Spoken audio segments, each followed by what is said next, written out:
Here's 5x to level up your editing skills. Those tips will drastically improve your workflow and technique. Stay until the end because the last tip is the best one on the list. It is the more valuable one, but the most overlooked.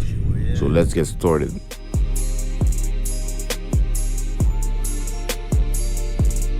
At number 5, we got sound design. Sound design will completely change the way your edit is perceived. Since the sound effects that you will use will make it more impactful and immersive. A lot of beginners and even experimental editors don't do it because they don't find it necessary, but their edit ends up feeling empty or incomplete. You can make the best visual in the world, but if the sound design is missing, then it will always feel like something is missing. So if you feel like your edit doesn't have enough spice in it, it's probably because of the missing sound effects. But don't overdo it, because it can really get annoying for the ears if there's too much going on at the same time. Next tip is using graphs between your keyframes. Do it almost every time you use keyframes. It will upgrade the way your videos look. Adding graphs can make your videos look more polished and professional, since it will allow you to make better transition and better camera movements. As you can see, this is the difference between keyframes with versus without graphs. It makes a huge difference. You don't have to put a graph every time you put keyframes, because certain scenarios do not require smoother motion or fancy transitions. But 90% of the time you will need to add graphs. Next step will be keeping a photo editing software on standby. You will have to edit photos in the process of your video, depending on the type of content you make. And it is more beneficial to edit this picture in a software exclusively made for photo editing than your video editing software.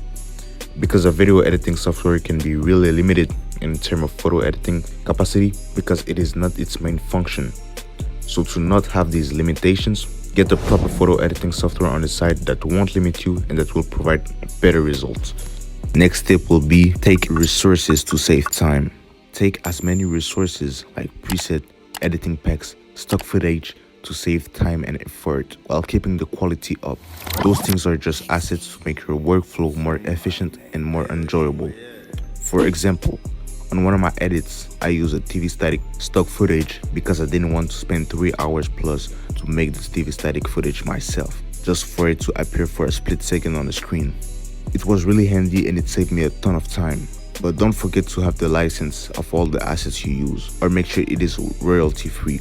If not, make sure to buy it or give credit to the author, because if they catch you using their assets and selling them or using them in a way of making money without you having the rights to the assets, then you can get in trouble if they catch you. Before going to the last tip, I just wanted to tell you guys that if you're an highlight motion editor, don't hesitate to buy my VFX Pack. It has a lot of distortion presets, shake presets, transition presets. It can really be useful and save you a lot of time. You can just use these assets for yourself and put it in your edits. Link will be in the description. And now for the last tip, combining effects.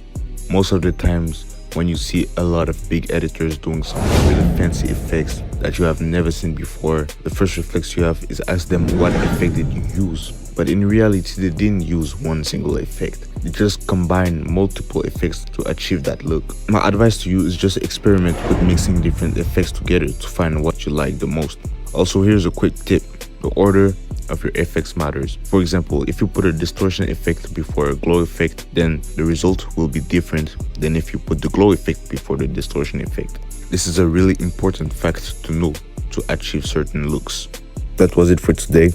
Hope you guys enjoyed the video.